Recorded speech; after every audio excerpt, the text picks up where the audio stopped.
প্রিয় দর্শক বন্ধুরা, আমাদের 4 দিনের সিকিম ভ্রমণ শুরু হলো। নিউ জলপাইগুড়ি স্টেশন থেকে আপনারা দেখতে থাকুন। নমস্কার বন্ধুরা, আমাদের আজকের ভ্রমণ কথায় থাকছে ইস্ট সিকিম। আমরা যখন সিকিম শব্দটা শুনি তখন মনের মধ্যে আনন্দ ফুটে ওঠে। এই সিকিম জায়গাটি বাঙালি পর্যটকের কাছে একটি স্বর্গের মতন স্থান করে নিয়েছে। এই সিকিমের গ্যাংটক সম্পূর্ণভাবে পাহাড়ের উপর অবস্থিত। এই ভিডিওটা নর্থ ইস্ট সিকিমের গ্যাংটককে কেন্দ্র করে কিভাবে যাবেন, কোথায় থাকবেন এবং কোন কোন জায়গায় ঘুরবেন তার বিবরণ রইল।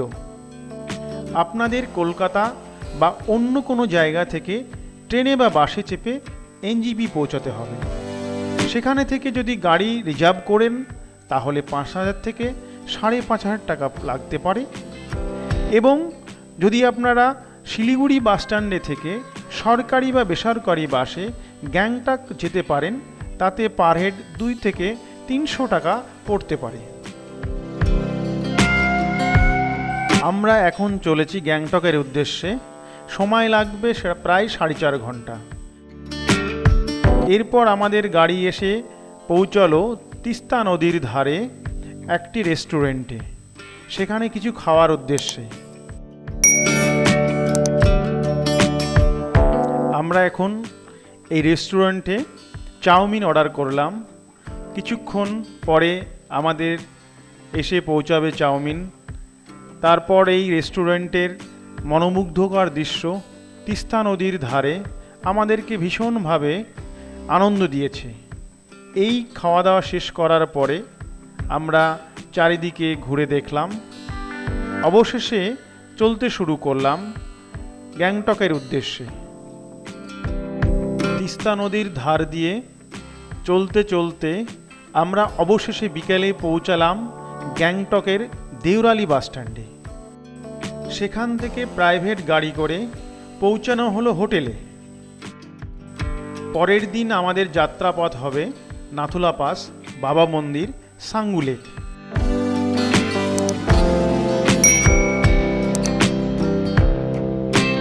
এরপর আমরা হোটেলে বিশ্রাম নিয়ে সন্ধ্যাবেলায় যাব এমজি মার্কেটে দেখতে।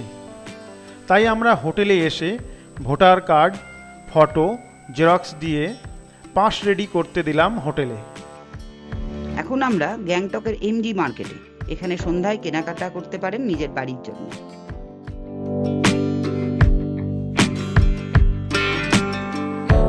পরের দিন সকাল 7টায় গাড়ি এসে যায় হোটেলের সামনে।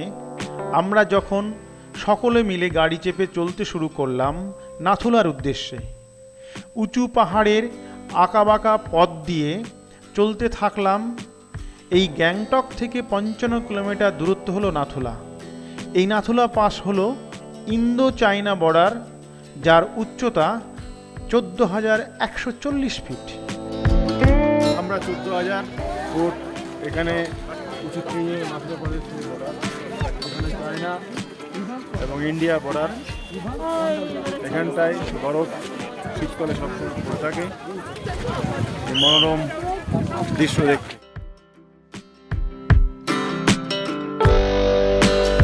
এই বরফের আচ্ছাদন, তার উপরে সূর্যের কিরণ আমাদেরকে ভীষণভাবে মুগ্ধ করে তুলল। এই নাথুলা পৌঁছানোর পর আমরা নাথুলার চারিদিকের দৃশ্য, ইন্দো চায়না বর্ডারের সৌন্দর্য আমাদের ভীষণভাবে মুগ্ধ করে তুলেছে। এরপর আমরা চলে আসলাম বাবা মন্দিরের উদ্দেশ্যে। এই 8 ঘন্টা যাত্রাপথ পেরোনোর পর বাবা হরভজন সিংয়ের স্মৃতি বিজড়িত মন্দির বাবা মন্দির। এই বাবা মন্দিরের এই অফিস রুম বিভিন্নভাবে অলৌকিক ঘটনার সঙ্গে বিবরণ আমরা জানতে পারি। তাই আমাদের সেনাবাহিনী তার স্মৃতির উদ্দেশ্যে একজন সৈনিকের ন্যায় আচরণ পালন করে থাকে।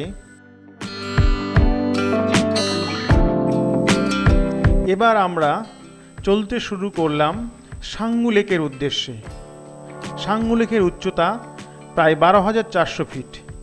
সাঙ্গু লেক হল পাহাড়ের মাঝে লেক অবস্থিত। এখানে বরফের দেখা পাবেন। এছাড়া ইয়াকে চেপে ফটো তোলা, বরফ নিয়ে খেলা, প্রায় 1 ঘন্টা সময় কাটিয়ে নিতে পারেন।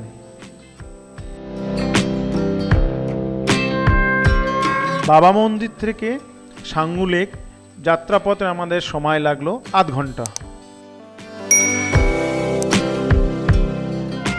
আমরা এখন সাঙ্গু লেকে অবস্থান করছি।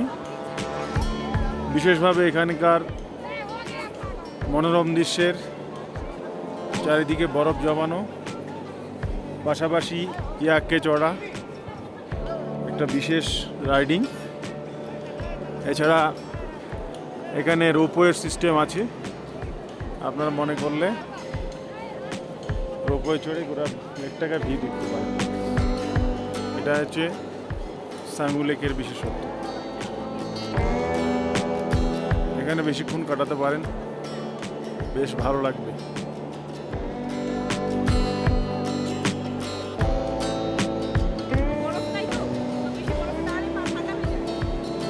বরফ সাঙ্গু লেকের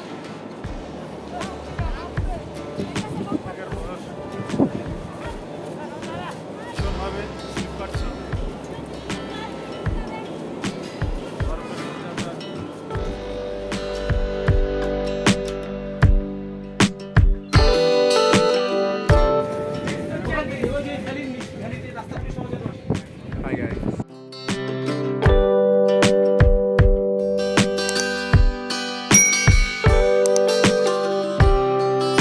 সাঙ্গু লেক দেখার পরে আমরা চলে আসলাম হোটেলে। পরের দিন হলো তৃতীয় দিন। ছোট গাড়ি বুক করে সিটি ট্যুরে বেরিয়ে পড়লাম 5 পয়েন্টস দেখতে। গ্যাংটক শহরের বিভিন্ন দার্শনিক স্থান আমরা দেখতে শুরু করলাম। প্রথমে এসে পৌঁছলাম গুঞ্জন মনেস্ট্রি। এখানে প্রবেশ মূল্য 10 টাকা। এই মনেস্ট্রি দৃশ্য খুব সুন্দর। এর চারিদিকে পাহাড়ের অদ্ভুত সৌন্দর্য দেখা যায়। এখানে আমরা কিছুক্ষণ থেকে চারিদিকের সৌন্দর্য ভালোভাবে উপভোগ করলাম। এই মনেস্ট্রি থেকে বাইরের দৃশ্য খুব মনোরম। চারিদিকে পাহাড়ের সৌন্দর্য আমাদেরকে ভীষণভাবে মুগ্ধ করে তুলেছে।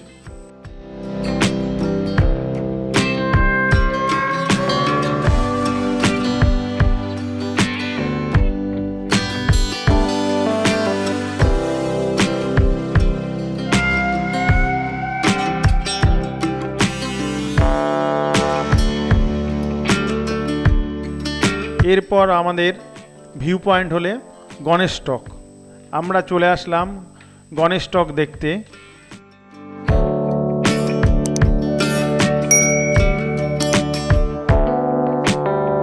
এই গণেশ টকে এসে পৌঁছালাম। এই গণেশ টকের দূরত্ব গ্যাংটক থেকে 7 কিলোমিটার। এই গণেশ টকের উপরে উঠে গোটা শহরের দৃশ্য ভালোভাবে দেখা যায়। গণেশ টক 1953 সালে তৈরি করা হয়। এই গণেশ টকে মানুষ আসে বিভিন্ন উদ্দেশ্যে, সৌন্দর্য দেখতে, মনের কামনা পূর্ণ করতে এসে থাকে। এরপর আমাদের পরের ভিউ পয়েন্ট হলো হনুমান টক। এই হনুমান টকের একটি ইতিহাস আছে। রামায়ণে হনুমান সঞ্জীবনী খুঁজতে এখানে এসেছিলেন।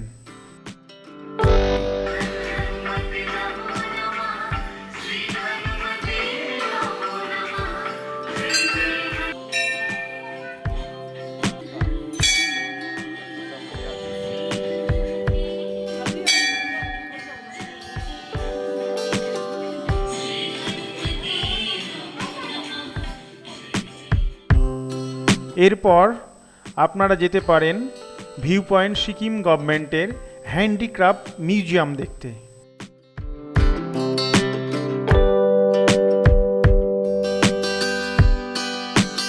অবশেষে 4 দিনের ভ্রমণ সম্পন্ন করে গ্যাংটক থেকে গাড়ি করে এনজিপি উদ্দেশ্যে রওনা দিলাম।